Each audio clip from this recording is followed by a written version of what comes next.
Shalom à tous.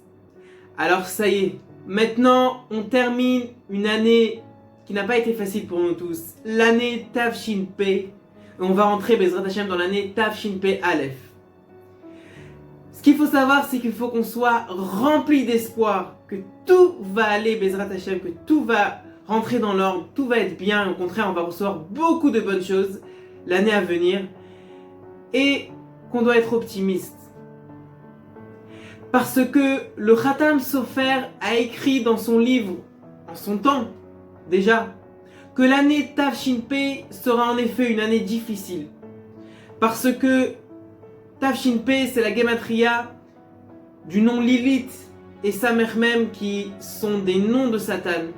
Et il dit que l'année Tavshin Pei Aleph sera une année remplie de lumière, Bezrat Hashem. Pourquoi? Parce que Tavshin Pei Aleph, c'est le même mot que Hashpot, Akadosh Baruch Hu, mais Hashpot Yarim Evion, il va nous soulever d'en bas. Il est important de rappeler pourquoi est-ce que le Covid est arrivé. Il y avait un juif du nom de Rav Kahalani qui, lo alenu et niftar du Corona. C'était vers la période de Pessah. Il est apparu en rêve à son fils en lui dévoilant, en lui disant « Sache mon fils, que j'ai reçu la permission du ciel de vous dire que le Covid est arrivé à cause du non-respect des fidèles à la synagogue, à la choule, au Bet Knesset. Parce que les gens parlent, les gens parlaient pendant la prière. On commence à apprécier chaque chose, que ce soit matériel ou que ce soit spirituel. Matériel, on l'a tous compris déjà depuis longtemps, mais spirituel.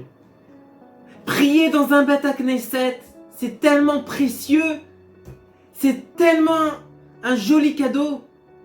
Combien on doit remercier Hachem rien que d'avoir la possibilité déjà de prier, lui demander ce qu'on a besoin, ce qu'on veut, et en plus à la synagogue.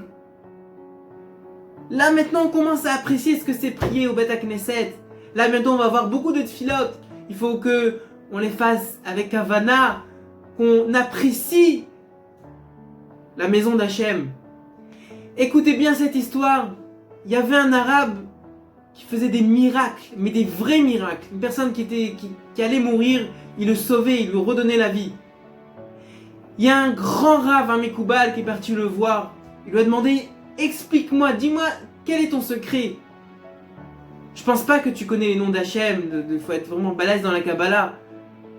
Comment tu fais pour avoir tellement de... Dis-moi comment tu fais? Quel est ton secret? L'arabe lui a dit, je suis prêt à te le dire, mais j'aimerais que toi aussi tu me dises un secret de la Kabbalah. Au début le rabbin n'a pas voulu, mais après à la fin il a accepté. L'arabe lui a dit, viens, après moi, suis-moi. Et l'arabe l'a amené derrière sa maison, il y avait un beau jardin comme ça. Et ils marchent comme ça ensemble dans le jardin, jusqu'à ce qu'ils arrivent devant une petite maisonnette comme ça. Ils rentrent et le Rav il voit un joli endroit, une belle pièce, propre, luxueuse, illuminante, où il voit devant lui un Echal.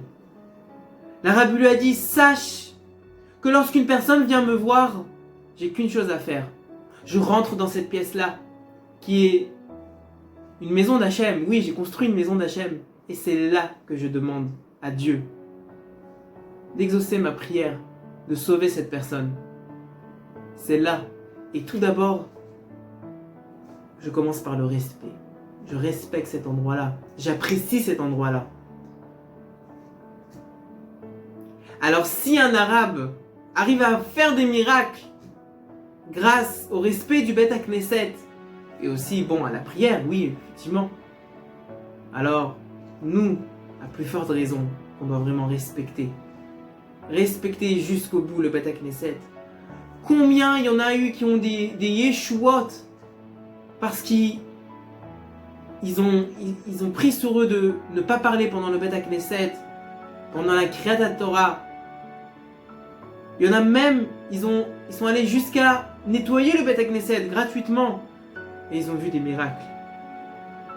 Le Beth Knesset, c'est la seule chose qui reste à Kadosh Baruch Hu. C'est tellement précieux à ses yeux. Alors il faut qu'on lui montre que c'est aussi précieux à nos yeux. Shana Tova Umetuka.